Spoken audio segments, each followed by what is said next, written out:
More than any other holiday, Purim is alive and adaptable, resonating deeply with the ongoing struggle of Jewish history. On Passover, when we recite the phrase Bichold or Vardea Omdim Aleinu Legilotainu in every generation, they rise against us to threaten our annihilation, we immediately think of Haman. Our divine rescue on Purim serves as a constant reminder of the eternity of the Jewish people. The hidden hand. What makes the Purim miracle even more compelling is that it didn't involve explicit supernatural events. Seas weren't split, heaven didn't meet earth, and plagues weren't summoned. During a period in which we lived outside the land of Israel, God streamed his rescue through human politics and human machinations.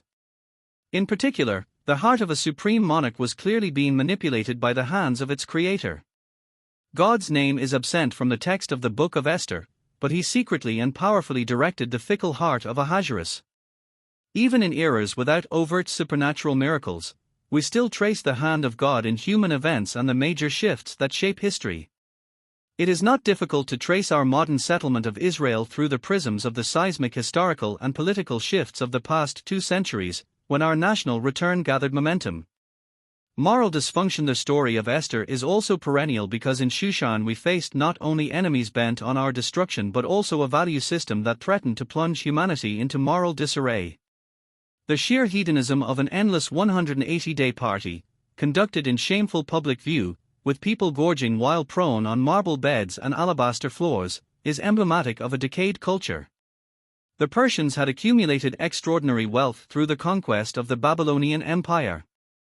Instead of directing this wealth toward public welfare and building a strong empire, they used it in a self-indulgent fashion.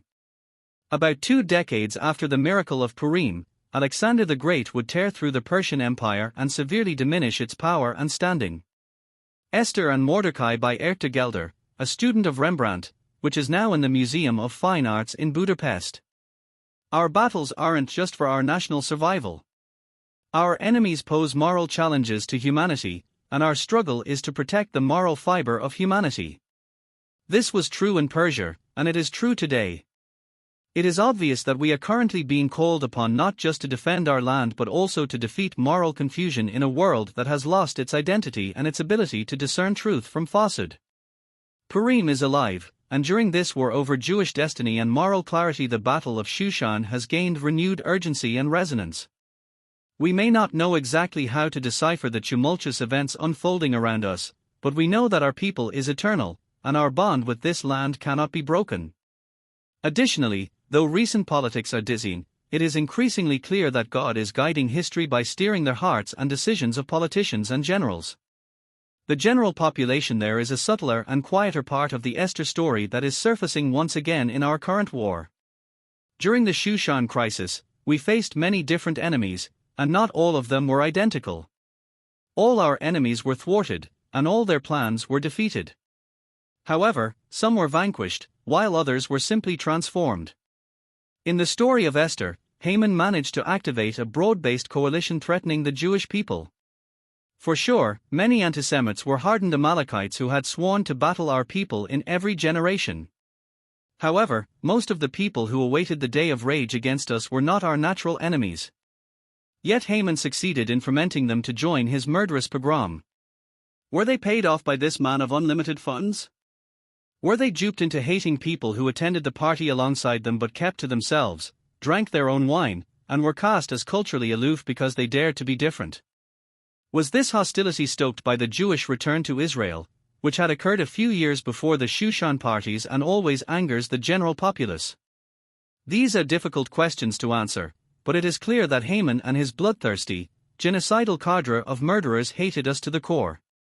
However, a large portion of the population joined the bandwagon of hatred, aligning themselves with Haman's murderous cause, swept up by the dark tide of ambition, fear, and twisted ideology.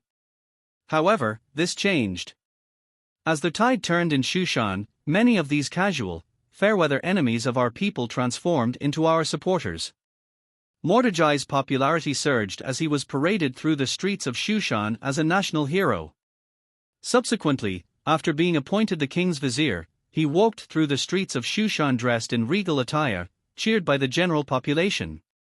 This change of heart wasn't limited to the noblemen of Shushan who hobnobbed with Mordecai in the king's palace. The Megillah reports that many of the countrymen became inspired by the Jews and joined our cause. They didn't convert to Judaism, but they switched alliances, realizing they had been falsely led into Jew hatred by a conniving murderer who didn't have their true interests in mind. They realized that Mordecai and his people stood for values that would improve their lives. Esther wasn't vain and didn't sink to the level of self-indulgence like the rest of the women. She was a woman of dignity who refused to subject herself to marinating for an entire year in oils and perfumes just to improve her body image. Upon ascending to be queen, she convinced her husband to reduce the heavy tax burden that the countrymen had been carrying to support the revelry in Shushan. The Jews brought renewed moral spirit to the rancid culture of Shushan. Finally, the general population swung. They realized that we provided light, not death and drunkenness. God showed them the way.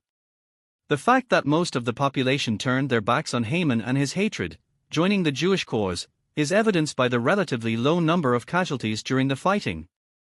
Some 75,000 people were killed across 127 provinces, about 600 per province, a relatively low number. By the time the 13th of Adar arrived and the war was waged, the majority of the population had firmly aligned themselves with the Jewish cause. Breaking the coalition of hatred, it is easy and somewhat simplistic to group all the enemies of the state of Israel together. Many countries and groups oppose us. Obviously, those who are directly involved in violence or engage in aggressive and subversive behavior toward our people and our land must be opposed and eliminated. However, many who oppose us are trapped under oppressive regimes that do not allow them to express their support for the Jewish state.